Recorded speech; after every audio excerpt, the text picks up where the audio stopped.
Louvado seja o nome de nosso Senhor Jesus Cristo. Para sempre seja louvado.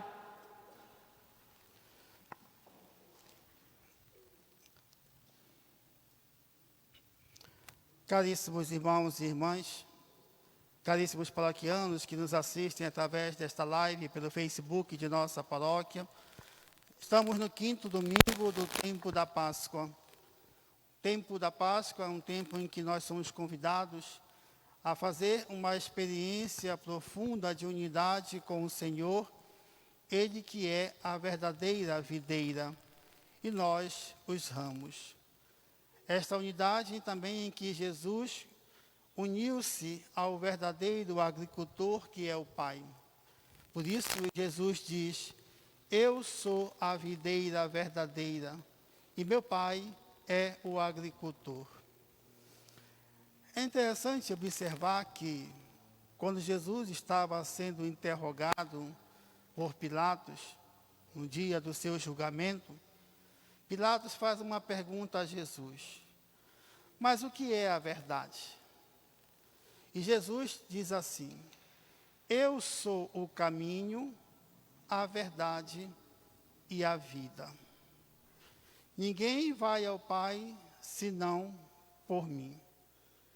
Quem permanecer em Jesus, permanece na verdade. E São João diz então hoje a nós: filhinhos, não amemos só com palavras e de boca, mas sim amemos de verdade. Ou seja, de forma concreta, que a nossa vida possa demonstrar verdadeiramente o quanto nós nos amamos. E o distintivo do cristão é justamente o amor.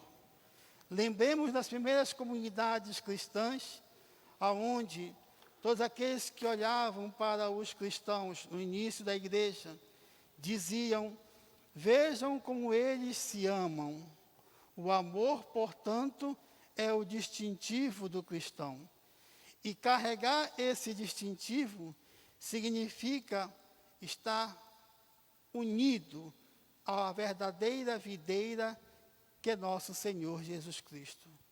Quem permanecer em mim, diz Jesus, está ligado a Ele, recebe de Jesus a sua seiva, a sua graça. Por isso Jesus, Ele é a verdadeira videira. Vós sois os ramos. Nenhum ramo separado da videira produzirá frutos. Não produz fruto. Secará e será jogado fora para ser queimado. Nenhum cristão produz fruto se não estiver unido a Cristo. A Cristo. Ele é, portanto, a verdadeira videira. Meu Pai, portanto, é o agricultor. E nós somos os ramos. Duas coisas importantes servem para também observarmos como podemos estar unidos a Cristo. Primeira coisa, para estar unido a Cristo, é necessário beber da sua seiva. Da sua seiva. Todas as plantas, todas as árvores necessitam tirar da terra a seiva para se manterem vivas, frondosas, bonitas. É da terra que elas tiram o seu alimento, a seiva, que nós não conseguimos ver. Você não consegue ver o que a planta está fazendo quando ela começa a adentrar as suas raízes na terra. Ela está justamente se alimentando da seiva que a terra produz para ela. Então, cada vez mais ela está se enraizando, bebendo desta fonte para se tornar uma árvore bonita, frondosa, cheia de galhos, cheia de folhas. Mas isso não quer dizer sempre também que mesmo ela, esta árvore cheia de galhos e de folhas, possa produzir bons frutos. Aí é necessária a segunda coisa: podar. A poda é necessária. Lembrava ontem, eu mandei podar todas essas árvores ontem aí do lado, ó, tudo bonitinho. Né? Quando você poda, a árvore vai o quê? Não vai só aparecer os galhos, não só vai aparecer as folhas, mas irá produzir os frutos necessários. Por isso, toda a poda produz também dor, provoca dor e sofrimento. Mas é necessário ser podada, para que ela possa também produzir frutos. Não só beber da seiva, não só se alimentar da seiva, mas também ser podada para que possa produzir frutos em abundância. O cristão também é isso. O cristão precisa alimentar-se da seiva que é Cristo. Ele se dá em alimento a nós. Ele se dá no alimento da palavra, ele se dá no alimento da Eucaristia. Jesus é a seiva para nos alimentar. Ele oferece a nós a sua graça, o seu amor. E isso então nos produz o quê? Uma unidade com Cristo. Quem come a minha carne, quem bebe meu sangue, permanece em mim e eu nele.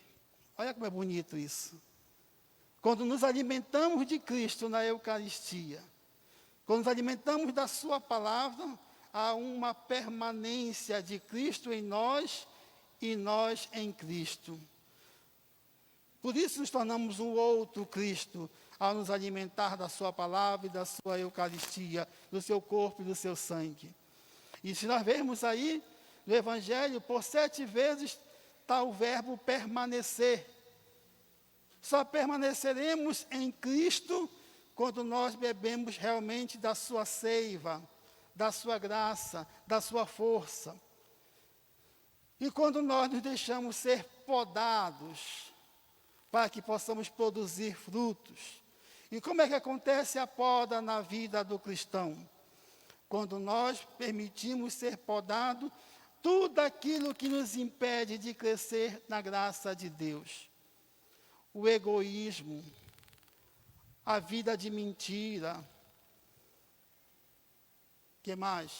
A autossuficiência, muitas vezes, que nós temos. O orgulho que muitas vezes nós cultivamos em nós.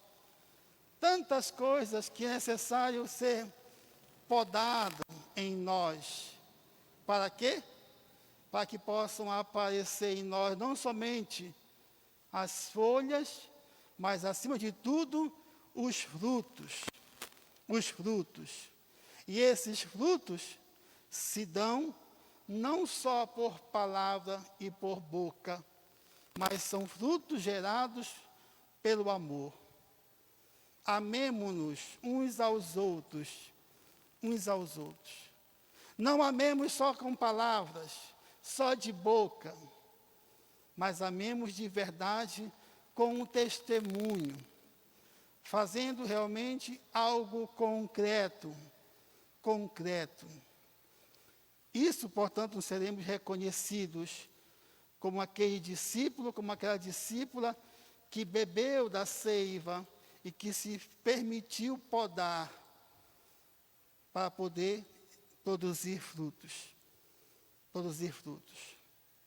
Se não nos amemos, se nós não nos amarmos, que é mandamento, seremos nada mais, nada menos do que ramos secos, que não produzem nada e só servem para ser jogados fora e queimados. Por isso a vida do cristão, o cristão tem que se dar a autenticidade da sua vida, se mostrar cristão de verdade, não só de boca, mas sim testemunhar verdadeiramente Cristo, Ele sendo a verdadeira videira e o Pai o agricultor. Assim nos reconheceremos que somos cristãos, que somos discípulos de Jesus, se nós fizermos o que Ele nos pede. Permanecei em mim, e eu permanecerei em vós. Assim, seremos reconhecidos que somos verdadeiramente cristãos. Também podemos entender que o Evangelho de hoje nos leva também a uma consciência de conversão, um processo de conversão. E todos nós somos chamados a experimentar nesse processo de conversão, acolhendo a palavra, se deixando podar, para viver realmente uma vida transformada. Assim também como Paulo, que nós escutamos na primeira leitura. Quem era Paulo? Paulo era um perseguidor da igreja. Saulo, todo mundo tinha medo dele, porque ele perseguia os cristãos no início da igreja. Ele não só capturava os cristãos, prendia os cristãos, como matava os cristãos também em nome de um poder destruidor. Mas Paulo passa por um processo de conversão, aonde ele, em uma dessas idas para prender cristãos em Damasco, a gente já conhece a sua história, ele tem um encontro com quem? Com Jesus. Ele tem um encontro com o Senhor no caminho indo para Damasco. Ele cai do cavalo. Claro que aqui é uma linguagem metáfora, é uma metáfora aqui, alegoria, podemos dizer assim. Cai do cavalo. Ele escuta uma voz que diz: Saulo, Saulo, por que me persegues? E ele pergunta: quem és tu, Senhor? E Jesus diz: eu sou Jesus, aquele que tu persegues. É interessante observar que esta conversão de Paulo não foi ali naquele momento que Paulo abraçou a fé. Paulo já começou no processo de conversão, já pensando na conversão desde lá de trás. E aí vamos voltar lá em Estevão, o primeiro mártir da igreja, que foi apedrejado, morto, porque testemunhou Jesus. E o jovem Estevão caiu justamente morto aos pés de quem? De Saulo. Saulo estava lá, quando caiu o jovem Estevão aos seus pés. Estevão disse: Senhor, perdoa-lhes, eles não sabem o que fazem. Ali começa verdadeiramente a conversão de Paulo. Por isso Paulo já começou a sentir o quê? Que algo estava mais forte do que ele. Já começou a experimentar a seiva de Jesus, a graça de Deus. Por isso começa o processo da sua conversão, que vai culminar justamente quando ele encontra-se com Jesus no caminho de Damasco. Paulo converte-se. É levado, portanto, para ser batizado. Recebe Jesus, acolhe o Senhor e torna-se uma grande testemunha para todos, Paulo. E aí começa a leitura hoje, mostrando que Paulo se dirige para Jerusalém, para conhecer Pedro, o chefe da igreja. E ao chegar na comunidade de Jerusalém, olha o que acontece. Paulo é temido por todos. Um olhar de desconfiança com a pessoa de Paulo. Aquele que era um perseguidor, agora torna-se discípulo, Muitas vezes nós fazemos julgamentos assim, Quando você vê uma pessoa que está tentando mudar de vida, está passando por um processo de conversão, aí você diz assim às vezes: esse não tem mais jeito. Pau que nasce torto, morre torto. Não é assim? Mas esse não tem mais jeito, não. fica olhando torto para a pessoa, não dá credibilidade para a pessoa. Foi mais ou menos o que aconteceu com Saulo, com Paulo. 3 anos depois da sua conversão, olha só, 3 anos ele vai para Jerusalém, e mesmo assim não é acolhido, não é acolhido. E de repente aparece um que confia nele, que abraça Paulo, que oferece-lhe a mão. Quem é? Barnabé. Barnabé. Barnabé que o acolhe. Barnabé que apresenta Saulo, ou Paulo, para a comunidade, dizendo, olha, ele fez isso, ele testemunhou Jesus, né? Eu vi. Começa a dar testemunho de Paulo, de tudo aquilo que ele fez, e continua fazendo em nome de Jesus. Então foi preciso um Barnabé na vida de Paulo, para que a comunidade pudesse acolhê-lo. Quantas vezes nós precisamos deste Barnabé em nossa vida? Quantas vezes nós estamos em situação parecida com a do Paulo? Não somos acolhidos, né? Somos julgados.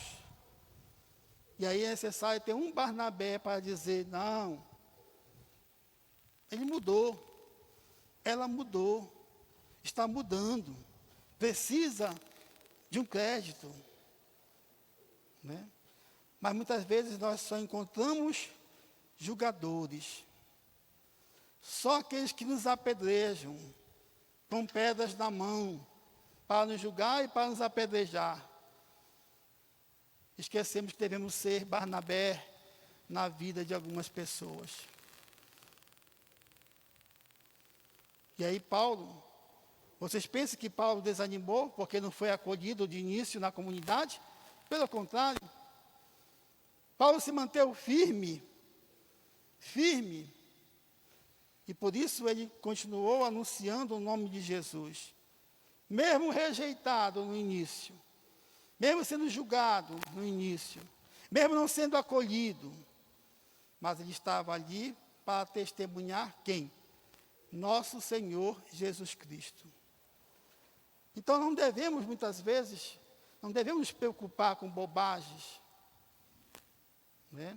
Às vezes tem pessoas que se afastam da igreja por bobagem, porque o padre deu um ralho, porque o padre brigou com alguém, ou porque alguém brigou com o outro da coordenação de um grupo, de uma pastoral, porque todo mundo quer ser dono da igreja, né? Eu vou me afastar. Aprenda uma coisa, ninguém está na igreja por causa de padre, nem por causa de bispo, nem por causa de papa. Nós estamos na igreja por Jesus Cristo, porque não existe outro nome a sermos salvos se não for em nome de nosso Senhor Jesus Cristo. Então não se preocupe com o padre, não se preocupe com o coordenador de pastoral, que se acha o dono da pastoral, do grupo, do movimento. Não se preocupe, faça a sua parte. Testemunhe Jesus Cristo. Testemunhe Jesus Cristo. Cada um sabe da missão que o Senhor confiou. E por isso, cada um prestará conta daquilo que o Senhor confiou. E aí lembremos da parábola dos talentos. A um foi dado 1 talento. Ao outro foi dado quanto? 2 talentos.